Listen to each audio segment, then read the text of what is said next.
Aula número 6, eletrodinâmica. Bom, eletrodinâmica, como o nome diz, né? Eletro significa cargas, dinâmica em movimento. Ou seja, carga e movimento nos dá a ideia de corrente elétrica, mas não é qualquer movimento de carga que é considerado uma corrente elétrica. Se a gente imaginar, os fios são formados de átomos, um fio de cobre, por exemplo, átomos de cobre, e os elétrons estão sempre em movimento, e não tem corrente elétrica se não estiver ligado a nada. Agora, se o movimento for ordenado, importante essa palavra, movimento ordenado de cargas elétricas, daí é considerado uma corrente. Isso acontece quando o condutor é submetido a uma DDP, diferença de potencial, que a partir de agora a gente vai chamar de tensão elétrica, voltagem, força eletromotriz. Então, uma corrente elétrica é um movimento ordenado de cargas elétricas quando submetido a uma DDP. Observe o condutor aqui. Ó. Nós ligamos esse condutor, você pode imaginar um fio a princípio, numa DDP. O que é a DDP?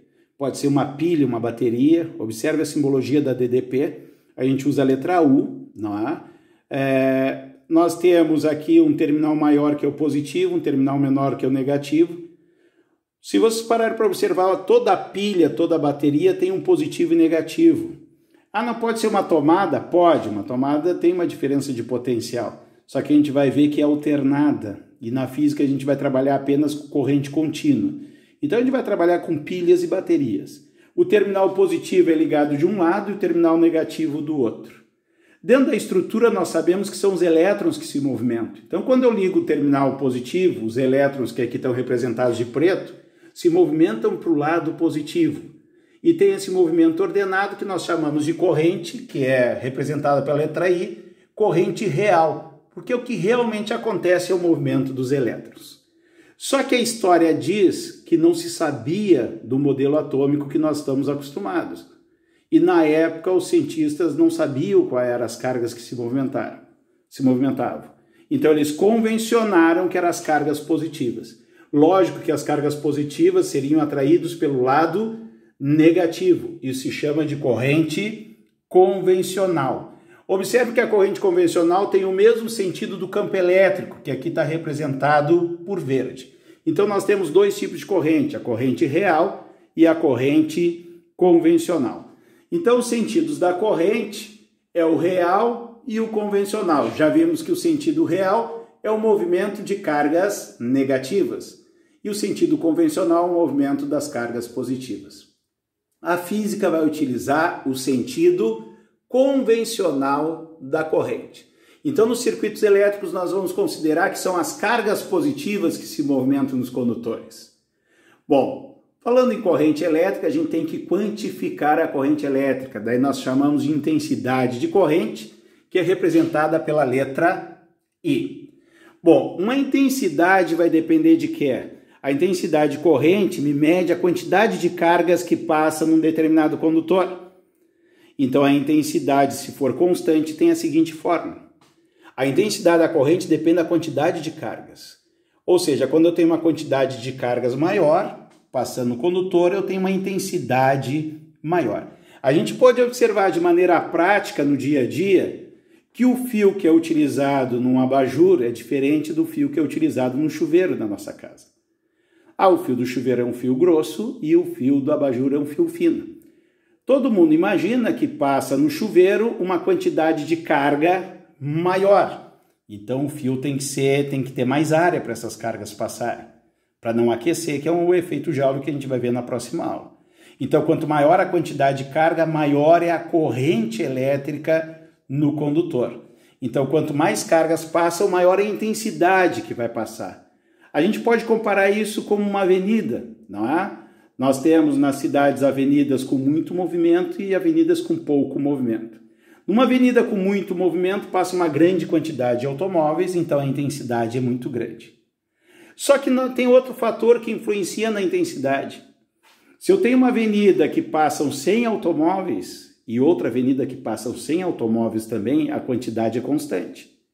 Mas vai ser maior a intensidade da avenida quanto menos tempo passar esses 100 automóveis. Nas cargas elétricas também, quanto mais rápido passar as cargas elétricas, maior é a minha intensidade de corrente. Então nós temos aqui que a intensidade é inversamente proporcional ao tempo. E para a corrente constante, nós ficamos que I é igual a Q sobre T. Esse tempo pode passar multiplicando o I para o outro lado, daí nós ficamos com Q igual a T vezes I, certo? Mas nós já vimos na eletrostática que o Q também é igual a N vezes E. E como carga é algo muito pequeno, nós lembramos da carga elétrica como um kitnet, que é um apartamento pequeno. Então, kitnet, Q igual a T vezes I na eletrodinâmica e Q igual a N vezes E na eletrostática. Bom, agora que nós já sabemos que a intensidade corrente é carga por tempo, lógico, se a intensidade for constante, a unidade de carga elétrica é coulomb por segundo, conhecido como ampere, em francês, é isso mesmo, ampere. Só que nós utilizamos de maneira popular o ampere, né? Então nós falamos 5 amperes, 20 amperes, colocamos até no plural, tá? Mas a unidade seria o ampere, certo? E se a corrente não for constante, a minha corrente for variável, eu tenho que saber como que é a variação dessa corrente. Pode vir numa função, que não é comum no ensino médio, e pode vir através de um gráfico, I por T. Observe que a minha corrente está variando de 4 amperes até 10 amperes em 5 segundos. A quantidade de carga vai ser a área debaixo desse gráfico. Daí vai depender do exemplo. No nosso exemplo, a área debaixo do nosso gráfico é um trapézio. Se a carga é igual à área, vai ser igual à área desse trapézio embaixo do gráfico. Observe que a área do trapézio é base maior mais base menor, vezes a altura dividida por 2. Então a carga vai ser a base maior do trapézio, o trapézio está deitado, é 10, mais a base menor, que é 4, vezes a altura do trapézio, que é 5, dividido por 2. 10 mais 4 dá 14, dividido por 2 dá 7. 7 vezes 5, a carga seria 35 coulombs. Então, quando a corrente é constante, nós utilizamos a formulazinha KIT. E quando a corrente é variável, nós fizemos a área debaixo do gráfico. No começo da aula, eu falei em corrente contínua e corrente alternada. Nós vamos utilizar apenas corrente contínua. São os dois tipos de correntes que nós temos. A corrente contínua, que nós vamos utilizar, e nós temos a corrente alternada. Vamos ver a diferença entre elas. Uma corrente dita contínua, chamada de CC, quando o movimento das cargas está em um único sentido. Quando eu coloco uma pilha dentro de um equipamento eletrônico, pode ser um controle remoto, por exemplo, as cargas vão se movimentar sempre no mesmo sentido. Se eu colocar essa pilha invertida, provavelmente o aparelho não vai funcionar, porque pode ter um diodo internamente que deixa o sentido da corrente no único sentido. Mas nós temos dois tipos de corrente contínua. Eu posso ter um equipamento que a corrente vai ser sempre a mesma, uma pilha de um relógio na parede. O esforço do relógio é sempre o mesmo. Então a corrente que vai circular no circuito do relógio vai ser sempre a mesma. Então, além de ser uma corrente contínua, que está no único sentido, observe que ela desenvolve só no lado positivo, só acima do eixo do tempo, e ao mesmo tempo ela é constante, tem sempre o mesmo valor. Ou uma bateria de automóvel, que ela tem um único sentido. Uma bateria de automóvel tem positivo e negativo. Então a corrente vai circular sempre no mesmo sentido. Mas nós temos momentos que nós temos mais aparelhos ligados nessa bateria e momentos que temos menos aparelhos ligados nessa bateria.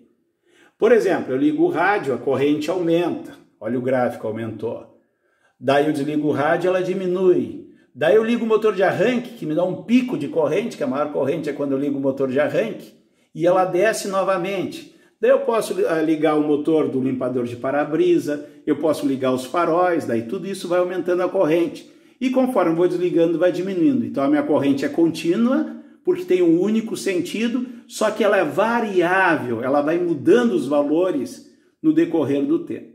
Já a corrente alternada, o movimento das cargas elétricas, ora é num sentido e ora em outro. Aqui nós temos a corrente alternada mais comum, tá? Que é a senoidal. Tá? É a corrente que nós temos nas tomadas de nossas casas. Existe corrente contínua dente de serra, corrente alternada dente de serra, corrente alternada quadrada, a mais comum é a senoidal.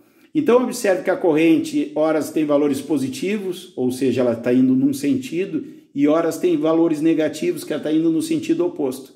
Então ela vai num sentido e outro, num sentido e outro. Um sentido é positivo e o outro é negativo. A corrente elétrica das instalações elétricas no Brasil tem uma frequência de 60 Hz. Ou seja, a corrente troca de sentido 60 vezes por segundo. Então, quando se pega um aparelho elétrico, nós olhamos na etiqueta do aparelho, vai ter lá a tensão elétrica, que é representado por uma ondinha, que está dizendo que é a corrente alternada, 127 volts, 220 volts, a potência do aparelho, que nós vamos ver na próxima aula o que é, e a frequência do aparelho. No Brasil é 60 Hz. Quando se pega aparelhos importados das fronteiras Uruguai, Argentina, Paraguai, muitos desses aparelhos têm a frequência de 50 Hz.